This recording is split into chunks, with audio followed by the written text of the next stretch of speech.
Je m'appelle Laura Delcourt. Ce jour-là, j'ai poussé la porte de cette salle de réunion comme si ma vie entière en dépendait.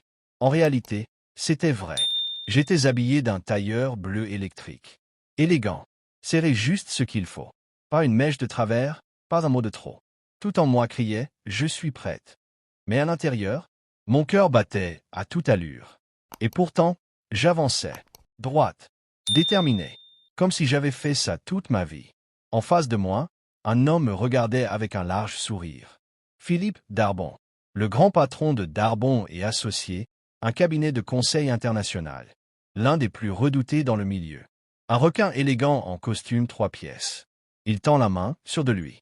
Il est habitué à ce que tout le monde le respecte, le craigne ou l'admire. « Mademoiselle Delcourt, dit-il en riant, vous êtes exactement comme on me l'a décrite. » Je serre sa main. « Et vous, vous êtes encore plus prévisible que je ne l'imaginais. » Son sourire se fige un instant. Pas longtemps. Il aime les gens qui ont du cran, il paraît. Et c'est ce qu'il croit voir chez moi. Une ambitieuse, peut-être brillante, mais qui vient chercher un job. Il se trompe. Moi, je ne suis pas là pour demander un poste. Je suis là pour proposer une alliance. Ou pour détruire ce qu'il a bâti. Mais avant d'aller plus loin, laisse-moi revenir en arrière.s. 6 mois avant cette réunion, j'étais au fond du trou. Mon entreprise venait d'être rachetée par Darbon et Associés. Une fusion, disait-il. Une opportunité. En réalité, un sabotage. Mon équipe, dissoute. Mon travail, anéanti. Et moi, écarté. Comme si je n'avais jamais existé. Je me souviens encore de cette nuit. Assise seule dans un café parisien, avec un dossier vide sur mes genoux. Je regardais la pluie couler sur la vitre. Et j'ai juré que ce n'était pas fini. J'ai passé 2 semaines sans dormir. J'ai lu tout ce que je pouvais sur Darbon. Sur ses méthodes, ses faiblesses, ses ambitions. J'ai découvert qu'il voulait se développer en Afrique francophone. Qu'il cherchait quelqu'un d'audacieux pour diriger ce projet. Un homme. De son réseau. Un clone. Mais moi, j'ai décidé de m'infiltrer. J'ai changé d'identité. Créé un nouveau profil.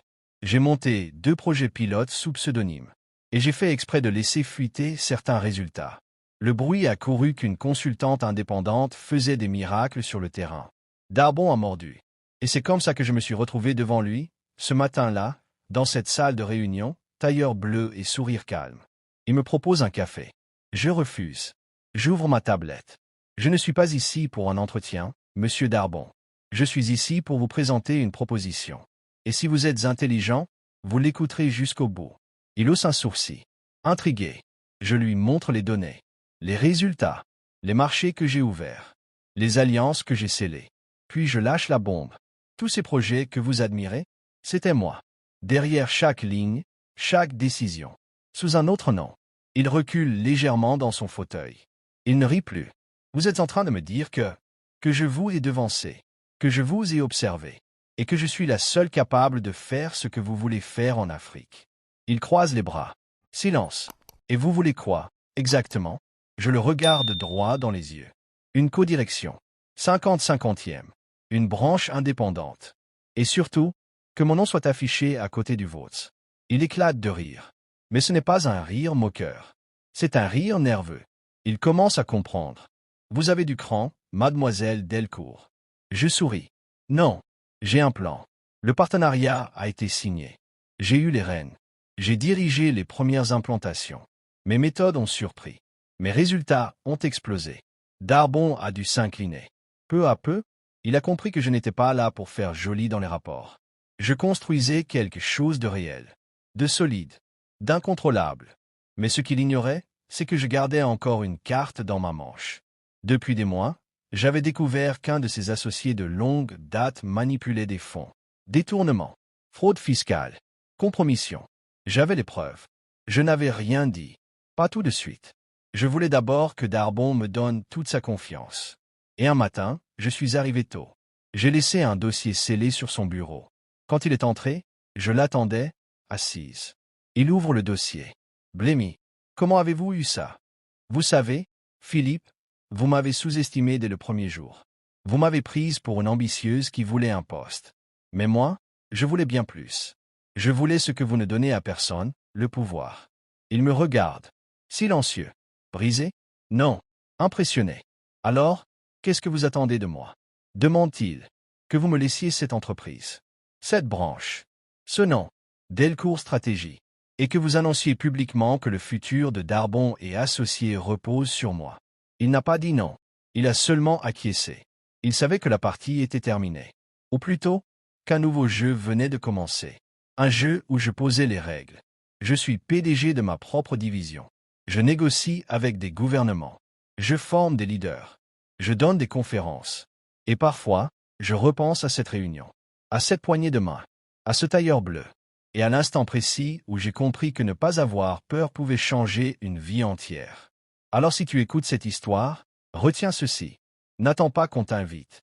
N'espère pas qu'on te reconnaisse. Prends ce qui te revient. Même si ça fait peur. Même si c'est audacieux.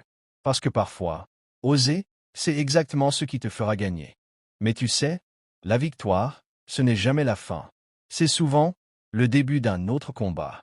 Quand mon nom est apparu officiellement sur les documents, quand Darbon a annoncé devant ses associés et ses actionnaires que j'étais la nouvelle directrice stratégique pour la branche Afrique, le monde s'est mis à parler de moi. Certains m'admiraient, d'autres me haïssaient. Et ce que j'ai appris très vite, c'est que plus tu montes, plus le silence devient dangereux. Parce que tu ne sais plus qui t'écoute, ni qui t'attend au tournant. 2 semaines après l'annonce, j'ai commencé à recevoir des messages anonymes, des menaces déguisées, des dossiers oubliés sur mon bureau avec des erreurs volontairement glissées à l'intérieur. Un jeu de sabotage psychologique orchestré de l'intérieur. Mais j'ai tenu. J'ai renforcé mes équipes. J'ai recruté de nouveaux talents, pas ceux qu'on recommande dans les cocktails de la défense. Non, j'ai été chercher dans les marches. Les rebelles, les discrets, les géniaux qu'on ne remarque jamais. Et j'ai bâti une équipe de feu. En 6 mois, notre division a triplé les résultats attendus. 3 gouvernements nous ont sollicités. Même les anciens ennemis de Darbon ont commencé à nous courtiser. Et c'est là que les vrais problèmes ont commencé. Un soir, en quittant une réunion à Abidjan, j'ai reçu un appel de mon assistante. Laura, le conseil d'administration a été convoqué en urgence à Paris. Sans toi, on parle d'un vote de confiance. On dit que tu as dépassé tes prérogatives. J'ai compris tout de suite. Darbon, il avait peur.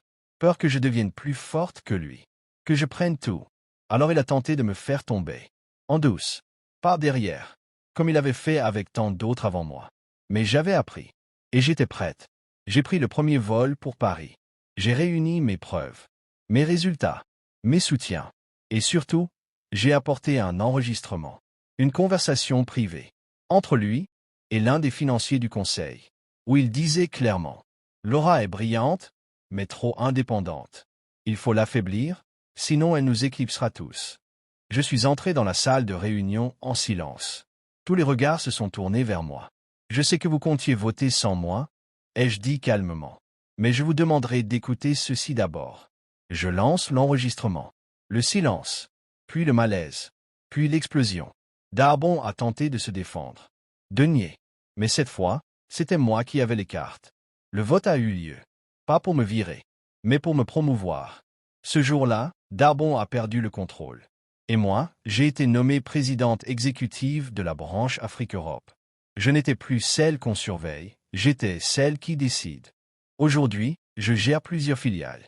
J'ai investi dans des projets éducatifs pour les jeunes entrepreneurs. J'ai ouvert des bourses pour les femmes dans la tech. Et je reçois des dizaines de messages chaque semaine de femmes, d'hommes, de jeunes, qui me disent « Laura, comment tu as fait ?» Et je leur réponds toujours la même chose. Je n'ai pas eu de raccourci. J'ai eu un choix. Me taire ou me battre. Et je me suis battu. Si tu écoutes encore cette histoire, retiens bien ceci. Bull, tu n'es pas obligé de venir d'un grand nom pour en créer un. Tu n'as pas besoin d'être validé pour être capable. Ce que tu portes à l'intérieur de toi vaut plus que tous les diplômes et tous les réseaux du monde. Ce tailleur bleu, c'était une armure. Cette salle de réunion, un champ de bataille. Et ce sourire calme que j'affiche aujourd'hui, c'est la victoire d'avoir osé, seul, quand personne ne te soutient encore. Alors toi, maintenant, ose, avance. Et si on te ferme la porte, entre par la fenêtre.